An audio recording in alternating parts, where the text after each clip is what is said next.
Nissan has launched the Magnite facelift at 5.99 lakh rupees, and if that sounds familiar, know that that was also the price of the outgoing car. So it's basically the same price but with new features, added features, a new look and a new paint shade as well. Now what's changed? On the outside, you have a new grille now. It's wider. You have these hexagonal patterns in piano black.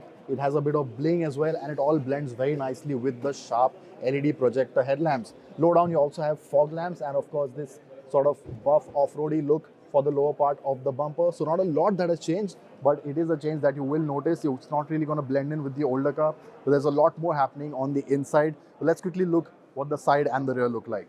On the side, not a lot has changed. No changes to the wheelbase, no changes to the ground clearance. So it's all the same. What's changed is the design for the alloy wheels. 16-inch wheels look nice and sharp, very modern now. You got a bit of chrome on the window line as well. Blacked out mirrors. You got a black roof, like I said, dual tone.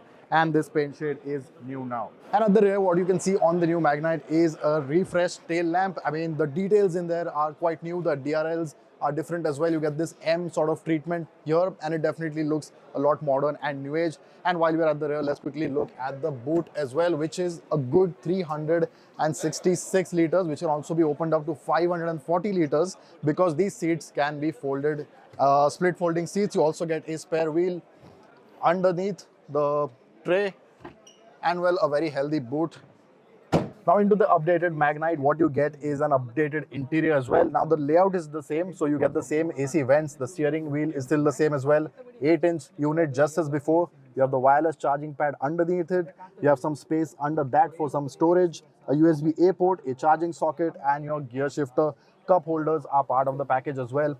Now, what has Nissan done is basically uplifted the cabin in the sense of the dual tone upholstery, which means you get this tan and black upholstery, a bit of silver garnishing here and there. The seats are new as well, and the good thing about the seats is that the materials used can keep heat away. So if you park your car in the sun, this seat is going to be a bit cooler than your regular seat. And that's, I think, a great touch because in India, in our temperatures, that's something you absolutely need. If not cool seats, this will definitely do the job. You also have a glove box with a storage. It's a cool glove box as well. And the instrument cluster is all new as well. 7-inch can be customizable, a lot more features than before. So it definitely has a new look to it. But overall, a lot that has changed. But what they've done is definitely premiumize the cabin, especially with these soft touch materials all around the dashboard, all around the door pads as well. This double stitch look, it definitely gives it a premium look. And for the price, it definitely feels like a car that is a segment higher. What the updated Magnite also gets is an all-new key, which can also be used for remote engine starting the car. That means you can start the car from almost 60 meters away. You can get the AC on and basically leave it on for 20 minutes so that the filters inside clean up the cabin. Now, like I said, no changes to the dimension, so the wheelbase is still the same as before, but that said, you have space that is quite adequate. If you're over 6 feet, legroom is not going to be that much of an issue. Headroom is quite good too, especially given the price bracket it operates in. You have a nice flat floor as well. You get one Type-C port in the center.